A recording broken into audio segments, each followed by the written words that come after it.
This is one of the most amazing animals on the face of the earth. This is a tapir.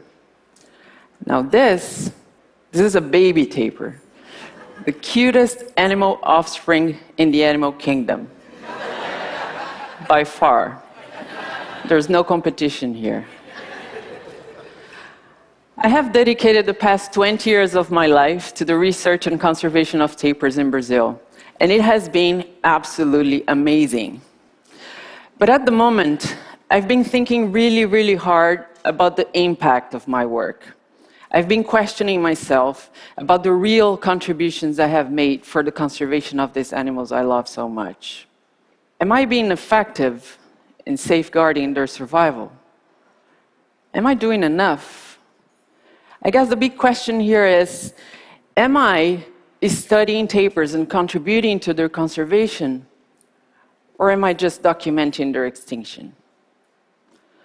The world is facing so many different conservation crises. We all know that. It's all over the news every day. Tropical forests and other ecosystems being destroyed, climate change, so many species on the brink of extinction. Tigers, lions, elephants, rhinos, tapirs. This is the lowland tapir, the tapir species I work with, the largest terrestrial mammal of South America. They're massive, they're powerful. Adults can weigh up to 300 kilos. That's half the size of a horse. They're gorgeous. Tapirs are mostly found in tropical forests, such as the Amazon. And they absolutely need large patches of habitat in order to find all the resources they need to reproduce and survive. But their habitat is being destroyed, and they have been hunted out of several parts of their geographic distribution. And you see, this is very unfortunate, because tapirs are extremely important for the habitats where they're found. They're herbivores. 50% of their diet consists of fruit.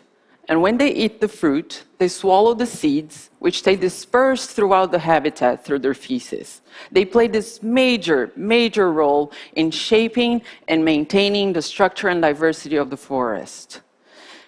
And for that reason, tapirs are known as gardeners of the forest. Isn't that amazing? If you think about it, the extinction of tapirs would seriously affect biodiversity as a whole. I started my tapir work in 1996, still very young, fresh out of college, and it was a pioneer research and conservation program. At that point, we had nearly zero information about tapirs, mostly because they're so difficult to study. They're nocturnal, solitary, very elusive animals. And we got started getting very basic data about these animals. But what is it that a conservationist does? Well, first, we need data. We need field research. We need those long-term data sets to support conservation action.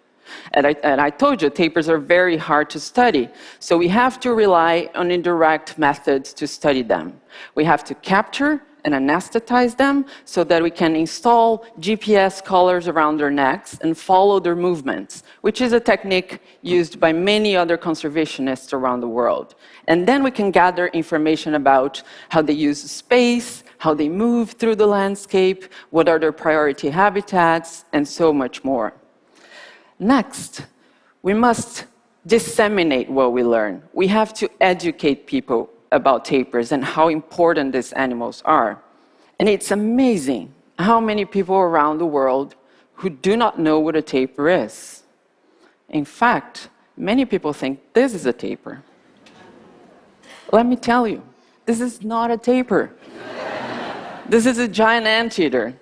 Tapirs do not eat ants, never, ever.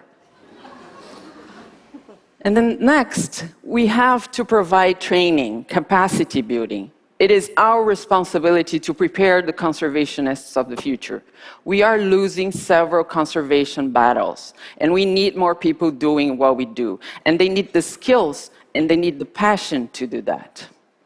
Ultimately, we conservationists, we must be able to apply our data, to apply our accumulated knowledge to support actual conservation action.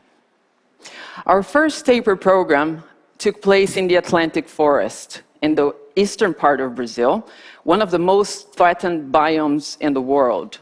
The destruction of the Atlantic forest began in the early 1500s when the Portuguese first arrived in Brazil, beginning the European colonization in the eastern part of South America.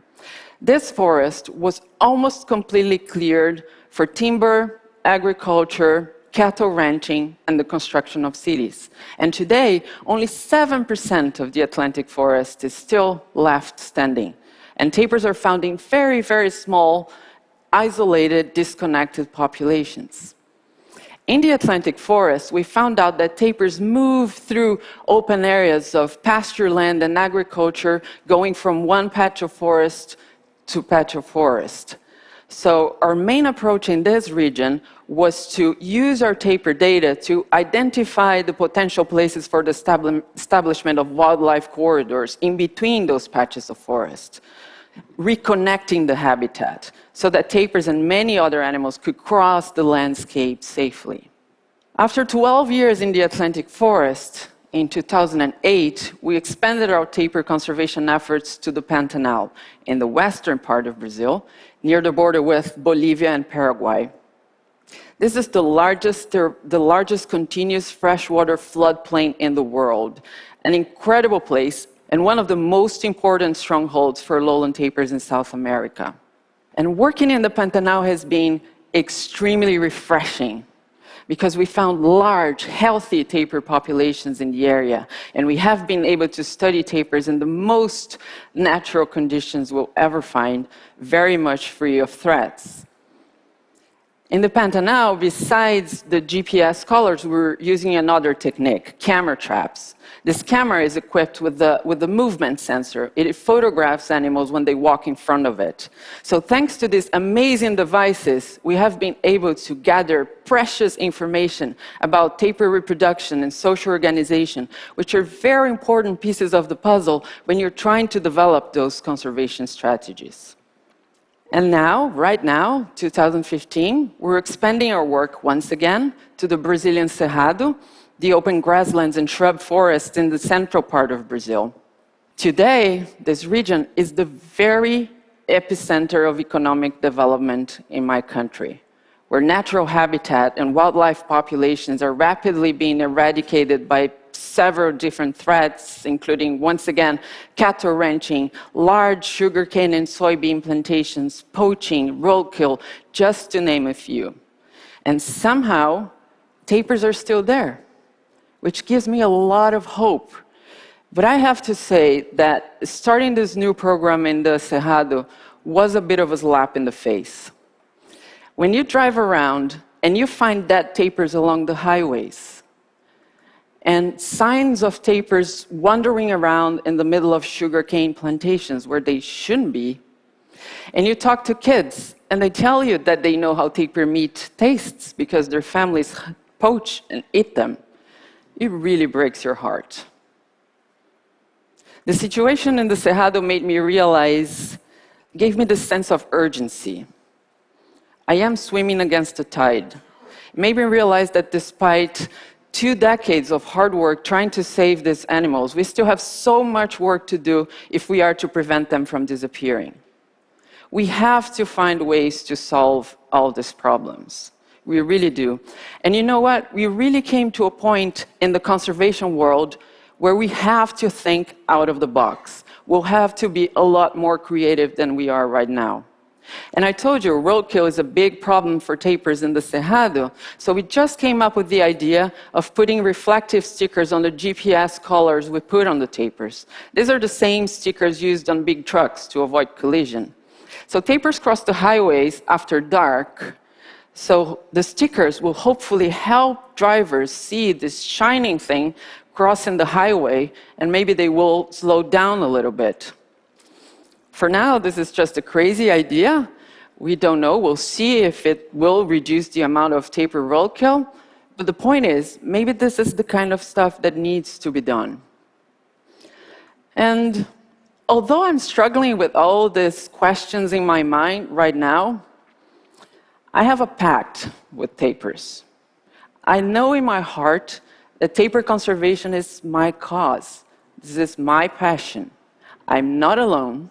I have this huge network of supporters behind me, and there's no way I'm ever going to stop. I will continue doing this, most probably for the rest of my life. And I'll keep doing this for Patricia, my namesake, one of the first tapirs we captured and monitored in the Atlantic forest many, many years ago, for Rita and her baby Vincent in the Pantanal, and I'll keep doing this for Ted, a baby tapir we captured in December last year, also in the Pantanal.